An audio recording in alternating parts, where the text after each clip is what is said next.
Good evening, all. My name is Yogesh Taude. I'm working as an incubation manager in Magic. So I welcome you all on the behalf of Magic and CSMSS Polytechnic College. So as there are the two partners involved in this session for this interview series, so I would love to call Mr. Rohit Auti, CEO of Magic, to give the introduction about Magic.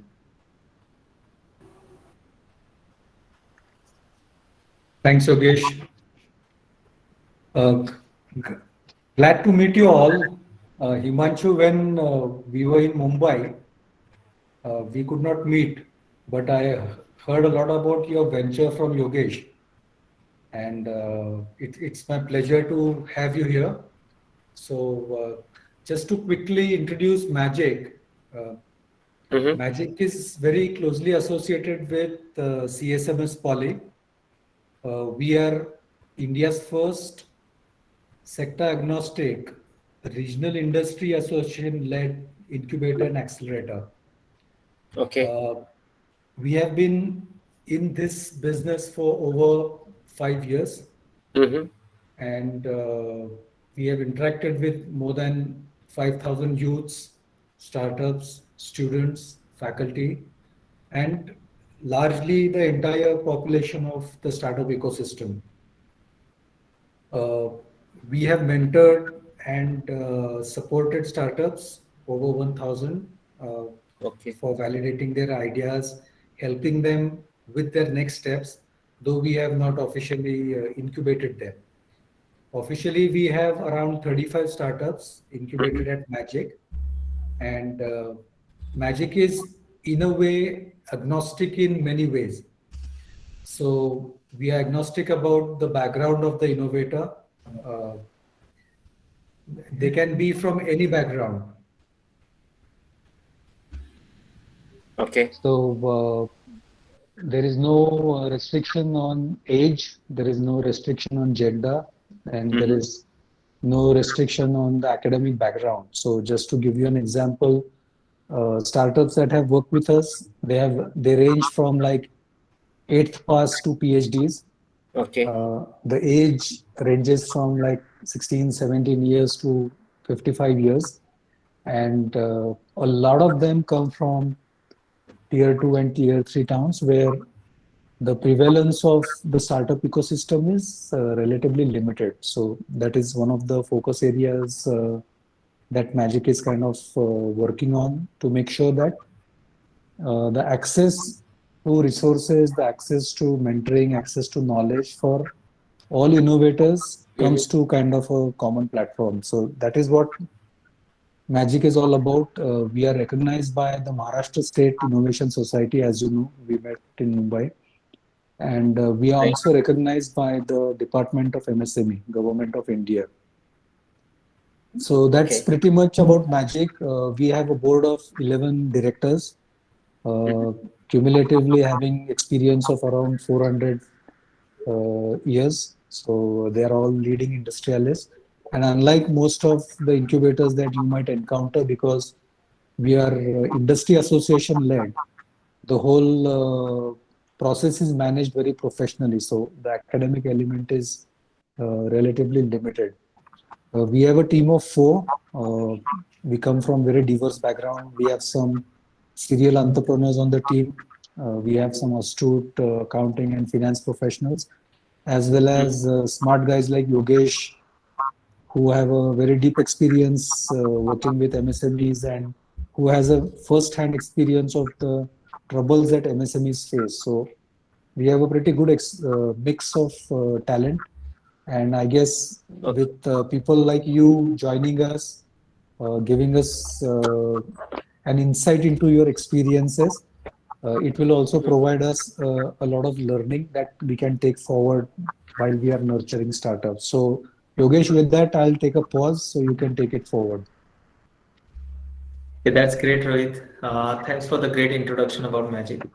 I would love to call Dr. Ganesh Dongre, Principal of CSMSS Poly, to introduce Polytechnic and the efforts of Polytechnic. Over to you, sir. Yeah, thank you. Thank you so much. Am I audible? Yes, sir. Yes, sir. Yeah, thank you. So I welcome all in the interview series jointly conducted by Magic and CSMSS College of Polytechnic, Aurangabad. I welcome Ashish sir, Rohit sir, especially Himanshu sir, who is a today's expert, and Yogesh sir, all the dignitaries, all the students and faculty members. Myself, Dr. G.B. Dongre, I'm working as a principal for CSMSS College of Polytechnic, Aurangabad from last 12 years, from 2009. And we are having 5 colleges in our campus in Chhatrapati Shahu Maharaj Shikshan Sanstha. They are Ayurveda College, Dental College, Agriculture College, Polytechnic College, and Engineering College. We are having a specialty hospital and all the facilities in the campus like ATM, then all the facilities which are required for the students. Especially in Polytechnic, there are 5 branches: civil engineering, computer engineering, electrical engineering, electronics, telecommunication, and mechanical engineering. We are having 1,000 students from all the 3 years, first year, second year, third year.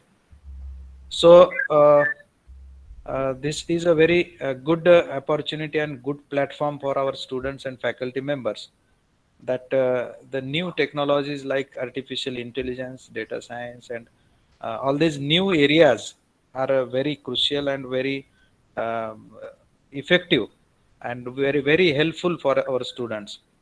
So once again, I congratulate all the dignitaries and especially Himanshu sir. I request Himanshu sir that please let us know something about the artificial intelligence use in our educational industries like our polytechnics and engineering colleges, for the better administration, better teaching and learning processes. Basically, we are applying the mission 100%, in which we are basically we are having 4 steps, and scientifically we have designed specially for our students that there should be 100% result. This is our basic target. But in this teaching learning process, the root causes should be there. So unless you get a result, 100% result, unless there must be 100% understanding and satisfaction of the student. So to 100% satisfaction, there must be 100% teaching and learning processes. And this will happen only when the 100% students will attend the lectures and practicals. So these are the 4 steps: 100% attendance, I mean teaching learning process, then 100% understanding, and 100% results. So this will be the new concept run by CSMSS College of Polytechnic for the students, and we are getting good results for that. But artificial intelligence may help to again cope up and to improve our performance. So once again, I thank you all for a great opportunity. I request all the students and faculty members to write down the notes, because this is very useful session for all of us. So I welcome once again Himanshu sir, and thank you so much. Okay, over to you, sir. Thank you, Ganesha. It was really a great introduction about CSMSS College. So I would love to hear about the Himanshu. So Aniket, Solome, I would love, means like if you can introduce our today's guest or speaker. Yes, sir. Sure, sir. That would Thank be you. really great. Thank you. Good afternoon to all. It gives immense pleasure to introduce today's guest speaker, Mr. Himanshu Arora, co-founder of Baggage AI, a machine learning practitioner. He is fascinated by the numerous application of artificial intelligence in day-to-day life. He enjoys applying his quantitative skills to new large scales data-intensive problems. He is an avid learner, keen to be the fortuner in the field of artificial intelligence. Baggage AI is an artificial intelligence based solution which ensures and efficiency in threat detection at security checkpoints. So without wasting much more time, so please once again welcome Mr. Himanshu Arora sir, co-founder of Baggage AI. Over to you, sir. Great. So first of all, I would like to thank you, Ganesh sir, Rohit sir, Yogesh ji, and Aniket for giving me this opportunity to speak at your forum. So just to give you a background about myself, I'm a graduate of IIT Bombay as a chemical engineer in 2007. Post that, I have worked in the industry for close to 9 years. Started my career with Dr. Reddy's, which is a pharmaceutical giant. And then post that, I was with JSW, which is Jindal Steelworks, for more than almost 6 years. So from 2016 onwards, we started this company called Dimensionless Technologies Private Limited, of which Baggage AI is one of the products. So if I talk about how we started, so basically in 2016, we first of all started as a data science and AI education company, wherein we used to impart courses of data science and AI to various professionals who want to make a career shift in this field. So currently we are running a joint program with COEP, that is College of Engineering Pune. So we offer a joint PG diploma with them. That is a 1 year program in data science and AI. So I think your students should also can explore that, because it's a very good program. It's a very extensive program. Plus, we are also tying up with other colleges like PICT Pune in offering such programs along with the colleges. So from 2018 onwards, we moved to develop this product called Baggage AI. That is an AI-based detection system for baggage scanning at various security checkpoints. So अगर इसको basic simple भाषा में समझाना है, तो अगर आप किसी एयरपोर्ट पे जाते हो या मेट्रो पे जाते हो, तो you scan a bag through x ray machine, right? And वहाँ पे एक CSF का बंदा या पुलिस वाला रहता है, who keeps on looking at those X-ray images for any kind of threat items. So what we are doing is we have automated that interpretation process using AI. So as soon as the bag is scanned, you get an X-ray image, which is then read by our AI system, and then the interpretation is done by the AI software rather than the human screener. So this process is of course more accurate, more efficient, faster as compared to a human screening. So currently we are running, our system is running at Bangalore Airport, Delhi Metro, Bombay Stock Exchange, Flipkart, to name a few. So Yogi ji, I think we can shift to kind of a Q&A kind of thing, so it's easier for both of us. Yes, that's great. So thanks Himanshu for giving us the brief introduction about yourself. So I request Rohit Auti to take the session further.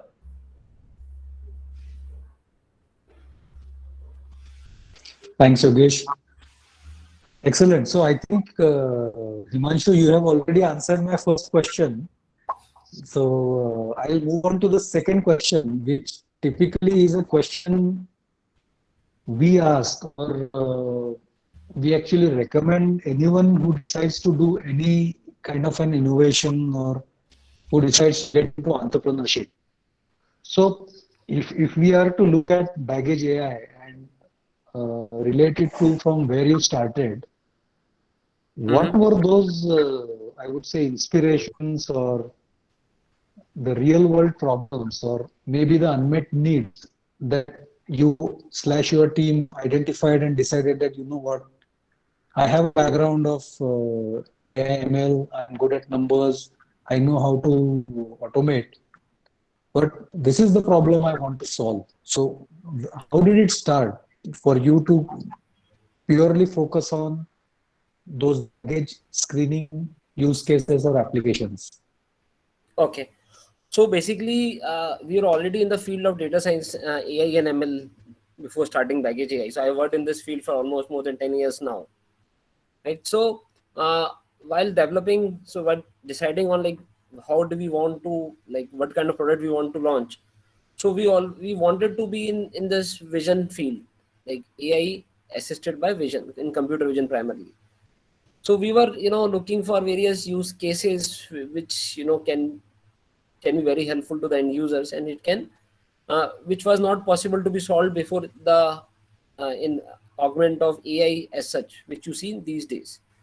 So AI as such was invented in 1950s, but till the late I would say 2012 and 13, there's no as such practical application of AI that you find in day-to-day life.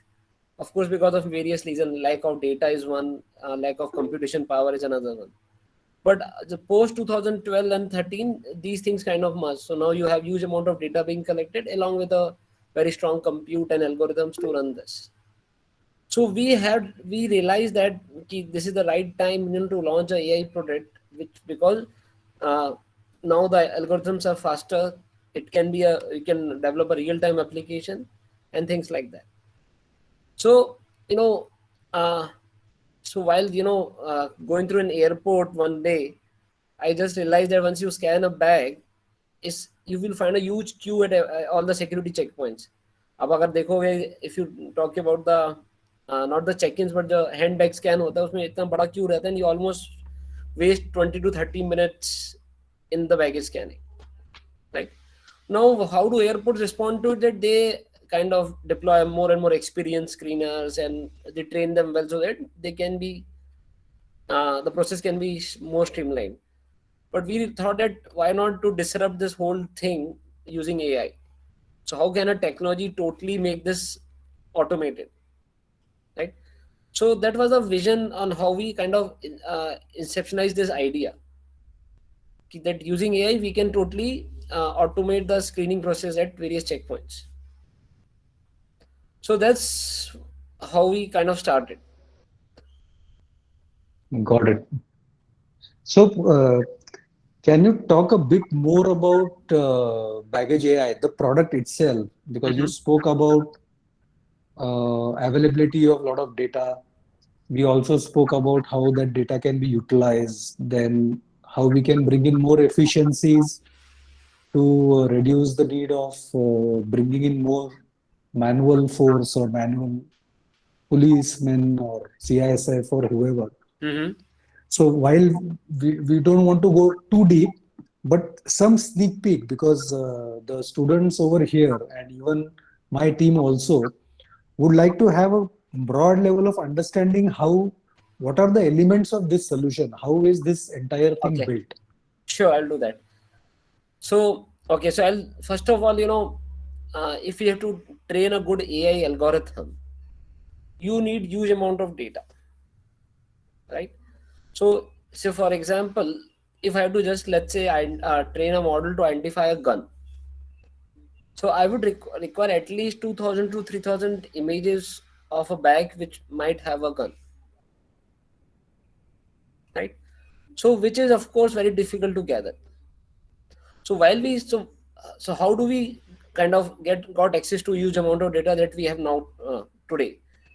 So the initial was, while exploring this idea in depth, we kind of found out a very dummy data set online, which had some, almost 100 to 200 bags with some kind of threat objects like guns, razor blades, etc., which was used by some university professor, maybe in, I think, US or Europe.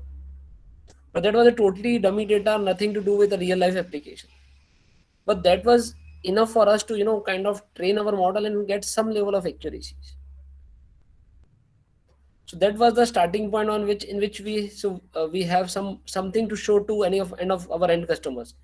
We have such kind of product which will automate the detection thing.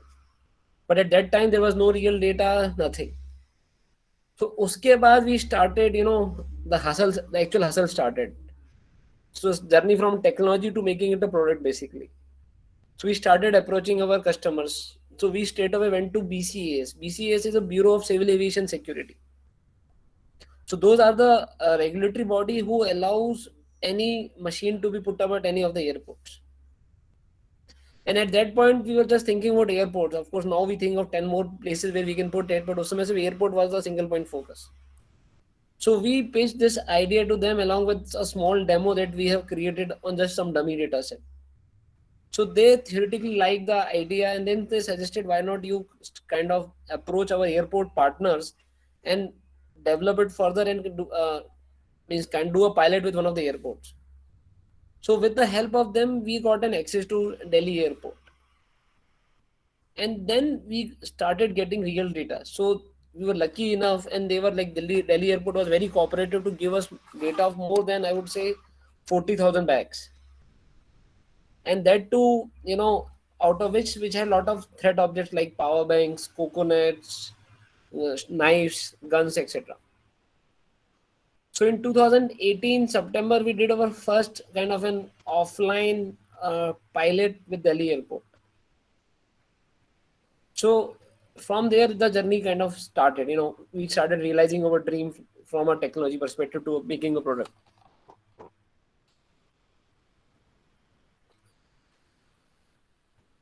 Rohit, I think you're on mute. I'm so sorry. So that's very interesting. And what I gather from this is, so while somebody can be really strong at AI and ML, but for the model to actually develop, to build intelligence out of data or out of the video clippings that you are capturing, the model has to be trained. So I think it is going to evolve with time. It will become stronger with time. Exactly. Got it. Got it. Now, one thing I observed when you were responding to the questions so far, that you always call out we versus I. So that tells me that you have a team in place, and it is a known secret that a single person cannot build something great. So a team is definitely necessary. Now, when it comes to your journey so far, where you might have had initially like one or two co-founders with you, and then you expanded, what were those considerations when you founded your team? Was this something that you were always thinking about even while you were doing your chemical engineering? This is going to be very critical because anyone on this call who is probably thinking of building a venture, they are going to need a team. So it will be wonderful to know your first-hand experience as to how you dealt with bringing more hands on the deck, and lot of things like cultural fit and skills and so many things come in play. So we'd like to know more from you. Okay. So yeah, so going back to the college days, of course, I wanted to be an entrepreneur, but at that point of time, I didn't realize like how is the journey is going to be. So while when I started in 2016, I was lucky enough to get a co-founder who was actually also my friend from my college days, I would say. So that's how we kind of, so rather than being a single founder, we have two people who are kind of struggling for this. So that kind of gives you a lot of edge and a comfort also, that okay, yes, I'm not the only one risking everything in it. So that's how we kind of started. But that was in 2016 when we started building dimensionless technologies as a company. Now when while making the product called Baggage AI in 2018, so we didn't have people as well as funds to get I would say really good deep learning engineers or full stack developers and all. And I think that's a problem with each and every startup, right? And I think that's the benefit of starting maybe straight from college or through this incubation path, because in college you actually can find people very easily who are your friends, acquaintances, who kind of complement your skill. Okay, one is good in AI, other is good, might be good in marketing, or other might be good in, let's say, product development, etc. Because later on, as you go to the industry and as you mature, finding like-minded people becomes more and more difficult. And you cannot just start a company with a co-founder who is totally stranger to you, because there's so much at stake and there's so much risk involved. So unless until you know each other and kind of support each other and have a very strong faith in each other, it's kind of very difficult to gel as a startup or as a co-founder. So, and that's something that money can't also buy. If you also sitting on a huge amount of fund, also it's something that you cannot buy out. So उसके लिए आपको time लगाना पड़ेगा, and you need to find like-minded people who are passionate about your idea, your product. Then only initial team तो पूरा ऐसे ही बनता है, I would say. Got it. Yeah. That's a great point. So catch them young is, I think, the moral of the story. Yes, I think yes, you can say that. Got it. Excellent. So this has been like a 5-6 years journey. Yes. You have kind of moved from dimensionless. Just a minute. You have moved from dimensionless to Baggage AI. Mhm. A lot of things have happened. You have also experienced new markets. You are already exploring more areas than airports. Yes. Can you call out like your top 2 or 3 challenges from the time you decided to start this venture and how you overcame those? Sure. So, first of all, if you are looking to start a venture, it's going to be challenges every day, right? So it's not like a 9 to 5 job where you get the salary every, at the first day of every month, and you kind of are relaxed and all. So challenges are a part and parcel of being an entrepreneur. That's number one. And second thing, you should keep in mind that you are in this thing for long term. So you cannot think, okay, I'll start a company, I'll take an exit in 3 years, and I will be very, very rich. So that's usually never happens. So you have to make up, you need to make a mind, okay, if I am starting it, I am ready to commit of at least 4, 5, at least, or not even, or even more than that, to achieve my goals. Because every entrepreneur is different, every idea is different. So you cannot kind of, realize from day one, okay, how much time are you going to take to grow, right? Now coming to specific challenges, if I talk about, which I realize now I might not have realized 2 years back, but then if I realized at that time, I would not have started also. So so I think that's true for every entrepreneur. So especially who is working in India. So the B2G space is very complicated. So when I say B2G, it means business to government, right? So because in government, it's a lot of regulations and there's a lot of, I would say, bureaucracy, and it's and there are a lot of people involved in decision making, and their typical conversion cycles are very, very long, right? Means if you start pitching to, let's say, a Delhi Metro today, the time you will get a contract might be maybe 12 to 15 months later. So you need to have funds to survive for those 12-15 months, right? So for all the young entrepreneurs, I will say like B2G, if you have the choice, so B2G should not be your target segment in the initial days. Of course, as you grow, B2G is a very exciting sector to be in. But in the initial days, when you're struggling for funds, struggling for kind of survival, B2G is something that I would say you should avoid, because investors also don't like the sector, to be very frank. That's one thing that, that I can realize in hindsight. But of course, at that time, you're more driven by technology, more driven by passion. When you start something, you don't think of all these practical aspects at that point of time.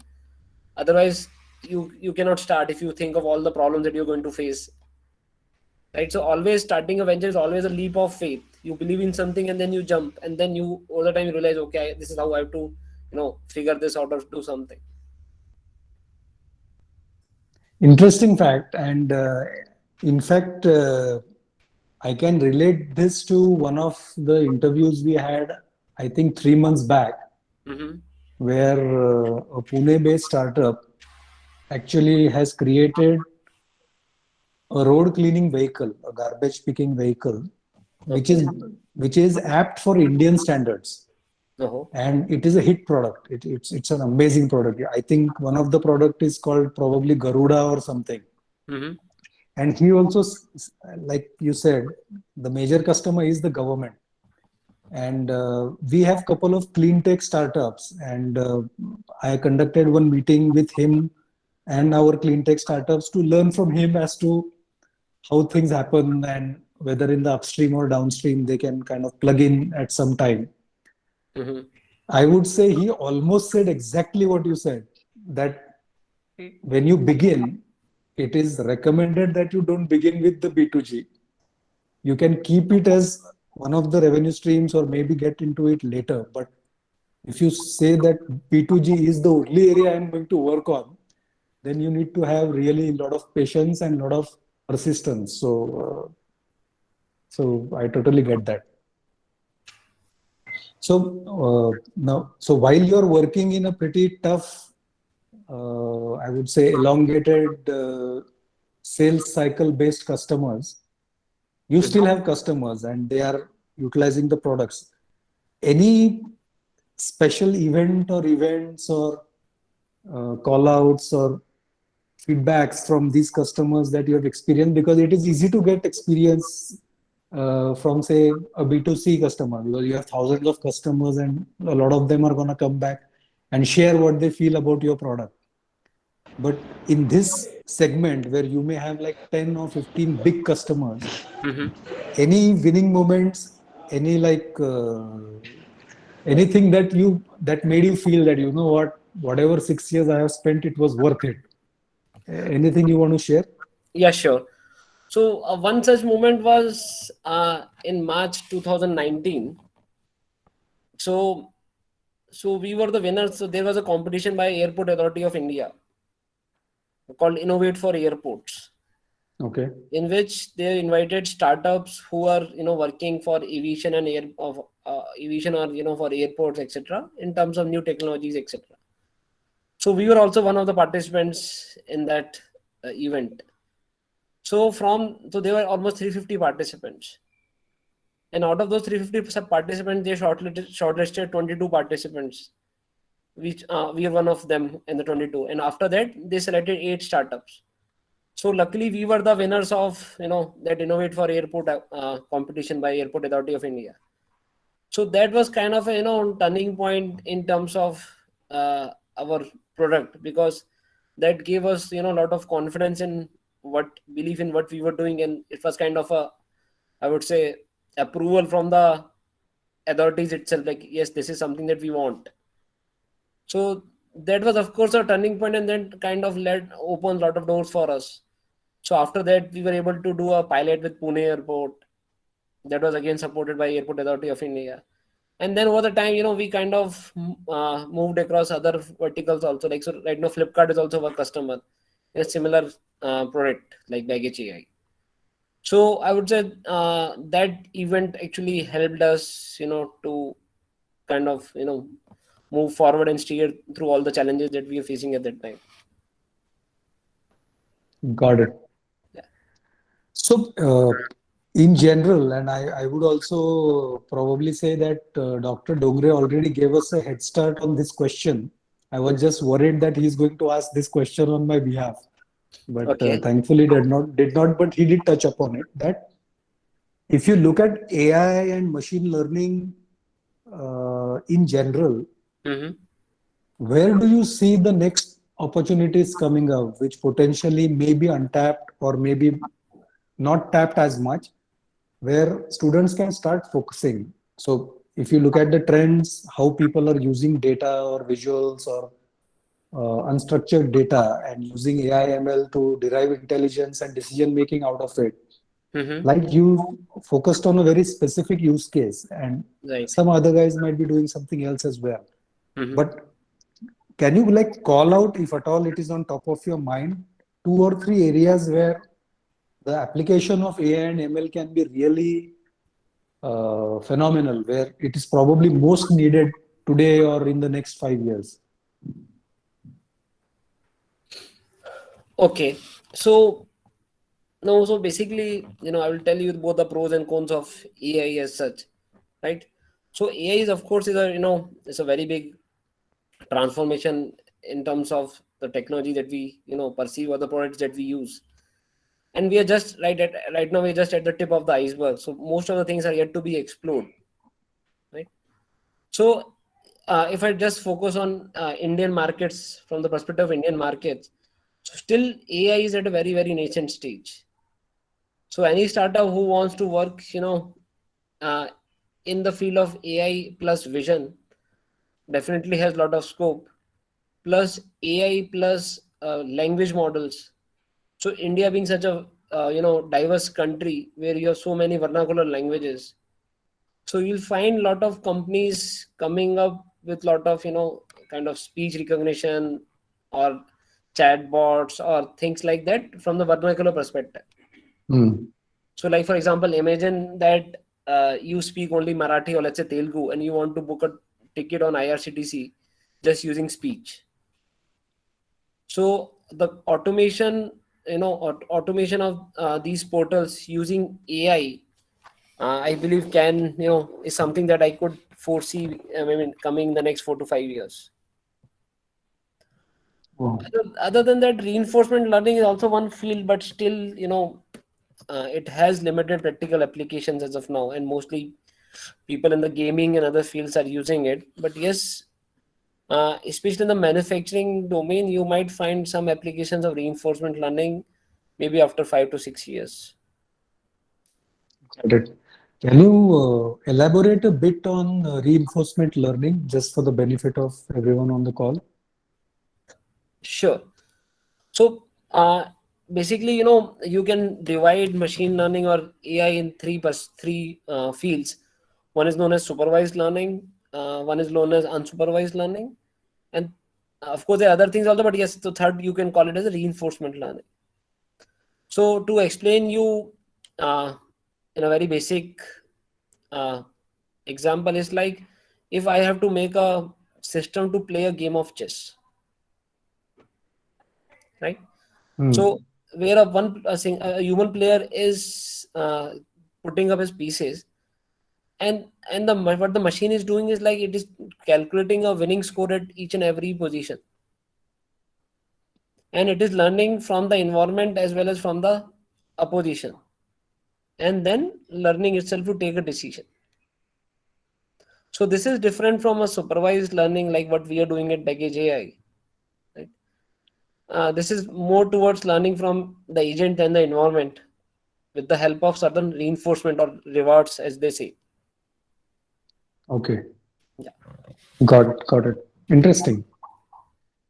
So, so what next? I mean, you might cover all the ground you have decided to cover so far, and I'm sure you are already thinking of what is it next that I'm gonna do?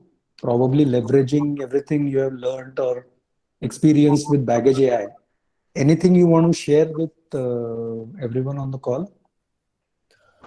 Yeah, sure. So basically, our vision is to definitely be a big player in this AI field, especially in terms of products that we are making. So we already have started creating some products which are already in use by certain customers. So just to give you one example, from Baggage AI, we started one thing known as counterfeit AI. So Okay. what we do is like we kind of identify counterfeits in the e-commerce supply chain. So you might have realized that you order an iPhone 12 and suddenly you get a soap bar, which you might have seen in news a lot of time. A lot of people tweeting about such issues, right? It Right. happens both in the forward leg of the e-commerce as well as in the reverse leg. So again, Okay. here also we leverage X-ray plus AI to kind of identify counterfeits in the e-commerce supply chain. So what they do is like if a package is returned in a seal position, they scan it through an X-ray machine. So we read okay from the AWB like what should be the product. Let's say if it's an iPhone 12, and then we get an X-ray image through X-ray image, and then we kind of run our AI on top of that X-ray image to validate whether that's an iPhone 12 or not. Got it. So this is already, so Flipkart is our customer in this. So it's Wow. already running at all the warehouses of Flipkart. Amazing. I mean, This is something that we never realized while starting with Baggage AI, but yeah, while talking to customers, especially the logistics players, they suggested us, okay, this is something that we would be very helpful to us. superb. So similarly, we have some other things also that we are working upon. One such thing is for solar power plants. Okay. So so typically a solar power plant is spread across acres and acres of land. So a 1 megawatt plant might be in 4 acres, and it's very difficult to kind of maintain that plant in terms of the solar panels keep on becoming defective over a period of time.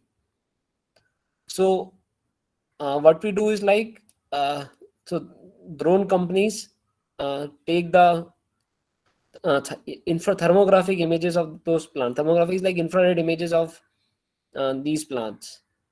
We get that data, we run our AI on top of it, and then we identify which all panels are defected and what kind of defect is that.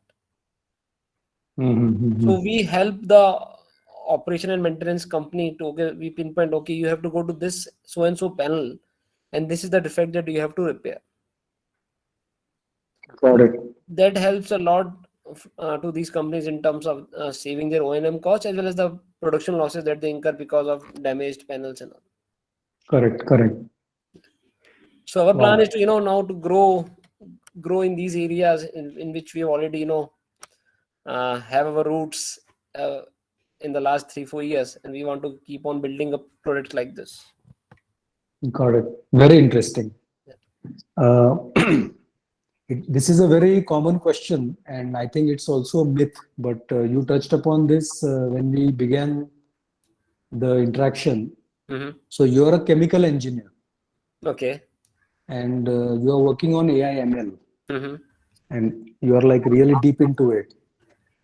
A lot of times, especially when students are on the verge of deciding which academic field or which bachelor's or master's degree they want to go behind, the overbearing factor always is that, you know what, this is the area in which I want to work, and that is why I want to take this stream. So, how would you tackle that? So, if a chemical engineer comes to you and says, you know what, or somebody who is aspiring to be, say, an AI ML guy, Mm-hmm. but maybe is not getting admitted to one of the IT streams or software computer science streams, they might be getting into mechanical, electrical, something else, and they have a complaint, you know what, this is what I want to do, but I'm not going to get educated in that. I personally feel there is no connection, because eventually you are going to pursue what you're passionate about. What would your ideas or thoughts be for all the students who might be studying something formally, Mm-hmm. but I don't know that if that creates a swim lane for them to not do something that actually is not their core academic field per se. Okay. No, so basically, means I think in India especially, most of the people at the graduation level don't realize that what they want to do, after passing out from college, right? And the decision of a field or branch might be taken by their rank or by their parents or maybe by few people, who kind of influence their decisions. And once they become more mature and understand the industry, then they have their own passions and interest. So I don't think your qualification should be a hindrance to what you want to do. But yes, so if you want to pursue AI/ML, you need to have a strong technical skills in terms of the mathematics and programming and things like that. But yes, uh, these days you have so many online courses, so many online institutes. So if you're really passionate about something, and if you're ready to put in those hours of commitment, even if you don't have any money, you can totally learn for free from the best colleges, best universities. It's just like you need to be ready to commit those many hours of effort. So just thinking that okay, if I have taken a chemical engineering, so I cannot do so many things. I think that doesn't work these days. Makes sense. So before we get into questions from audience and from the esteemed staff of CSMS Polytechnic, guys, anyone has any questions, they can put it on the chat box. The last question I had for you, Himanshu, I think it's an oddball question, Mhm. but had you not been doing Dimensionless or Baggage AI, what do you think you might have been doing? Okay. So I am very passionate about teaching as such. So I would love, in fact, I still do to a certain extent. I take courses in AI and ML. That is something I can, definitely pursue along with what I am doing. And yeah. So teaching is something I really love doing, especially in new tech areas and fields like AI, ML, etc. Got it. Got it. Excellent. Amazing. I mean, I can just go on and on, but I would like to give some good time to the audience as well, and anyone else who has any questions. So, Yogesh, over to you to take it forward. Yeah, that's great. Thanks, Himanshu and Rohit, for this interview series. And now the session is open for the participants. If anyone wants to ask the question, he can unmute and ask the question directly to the speaker.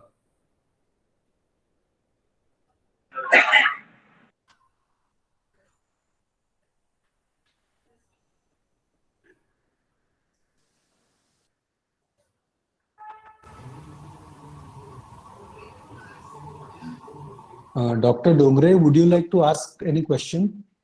Yes, sir.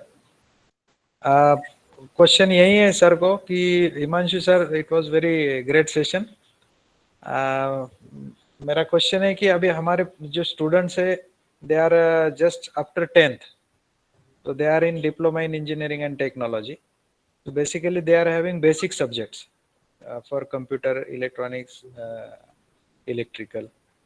So if someone wants to start their own startup, so how will you guide them and suggest them, and in which area they should go for startup?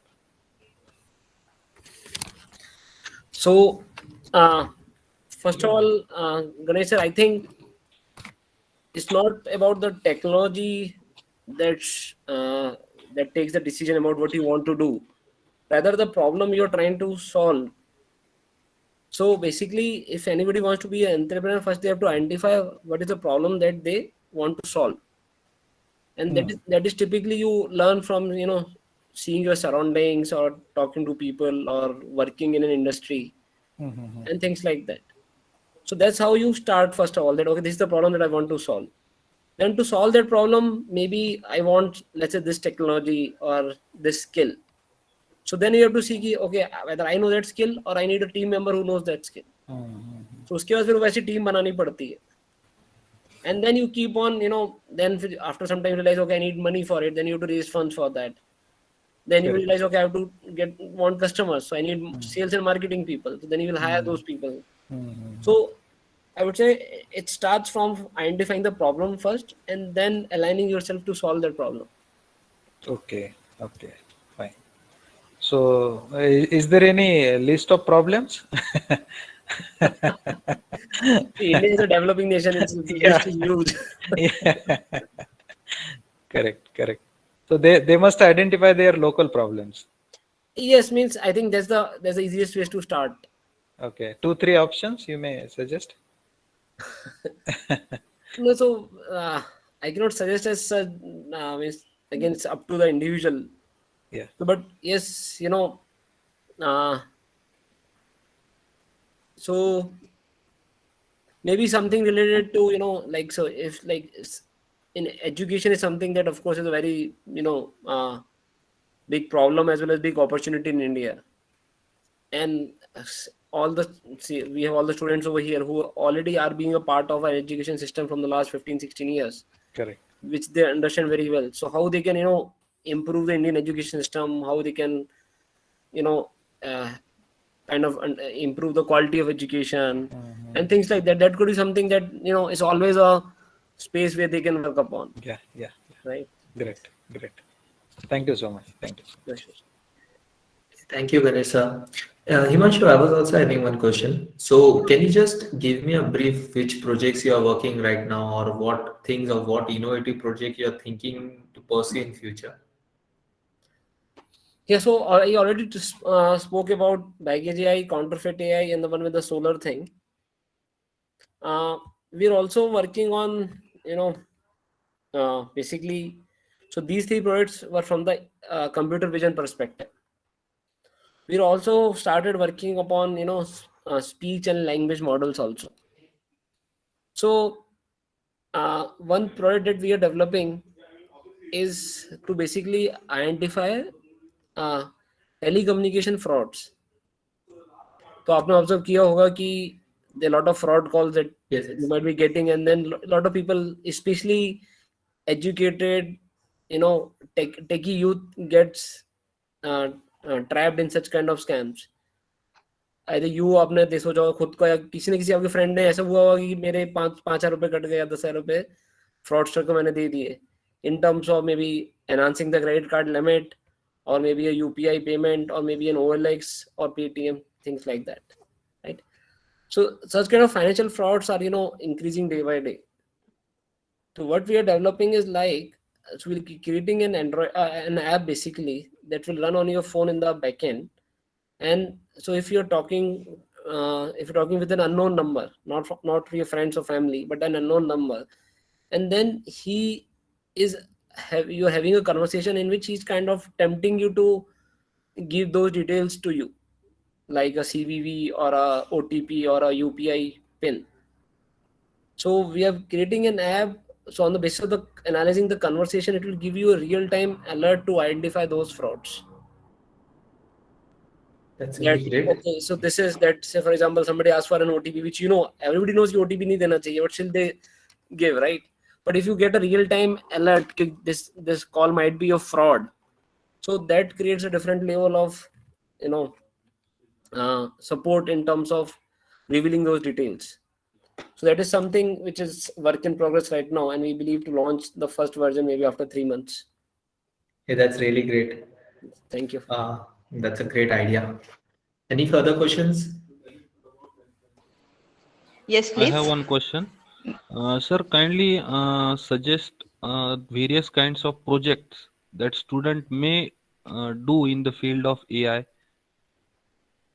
because these polytechnic students basically from computer are interested to do such kind of projects, and also from other stream also, what can be done in this particularly in AI, because they have a major project also, as well as subject wise project is also included in polytechnic syllabus, which is varied from subject to subject.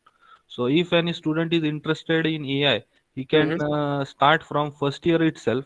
So accordingly, all the 36 projects which he is going to do in all the 3 years, that will be in line, and Okay. his career will be full fledged in AI. Likewise. Fair enough. So basically, first of all, in terms of learning, you need to be very good at programming, number one. So you have to work on Python from day one. So that's something that they should learn through various platforms, of course. Other than that, you should be good in mathematics, in terms of mathematical modeling, etc. Then from the skill perspective, coming to the projects thing, so there are a lot of platforms where you can get access to data as well as a very, very well defined problem, like Kaggle is one of that. Plus you'll also find a lot of open source AI projects with code and everything on GitHub also. So I would say for students who are in their first year or second year, they should first of all replicate these codes by themselves rather than solving your own problem. Just understand what others are doing and try to replicate it and make it by yourself.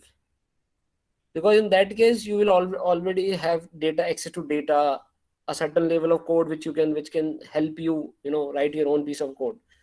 So with this support, you can develop your skills, and then once you graduate or once you plan to create something of your own, you already have a good hands-on practice in this field. Okay, thank you, sir. Yeah. Yes, sir. Yes, sir. May I ask one question? Yes. Yes, myself Kiran Bakhale. I'm a lecturer in chemistry, and after listening to you, sir, I came to know that you are a chemical engineer. Yes, sir. That's why I'm asking that. Chemistry is something. Is it related with AI and MI? And basically, what is meant by AI and MI? Because my students also might be interested and eager to know basically what is mean by AI and MI, and is there any application for chemistry in it? Yes. Yes, sure, madam. Yeah. So basically, AI ML, if I say, if AI is nothing but artificial intelligence, right? So can we make machine smart enough to take decisions? So that's the simplest definition of AI, right? So, and that too not rule based. So you have calculators from maybe like 100 years now, right? So calculators are also some kind of automation, but they are more like rule based things where you kind of program them in a certain way and then they take a decision. But the current wave of AI, as we are talking about, is something in which you just expose the data to an algorithm and the algorithm learns itself and then it is able to take a decision. So AI and ML can be applied in any field where you have data, right? So you can definitely have bots in chemistry who can do titration for you, where you don't have to do anything. So you just teach them how to give them access to data, and then you teach a robot who can do such kind of titrations for you. Or if you have collected some data from experiments, you want to kind of analyze it. So these AI and ML algorithms help you do predictions, forecasting, etc. So any field you will find applications of AI and ML.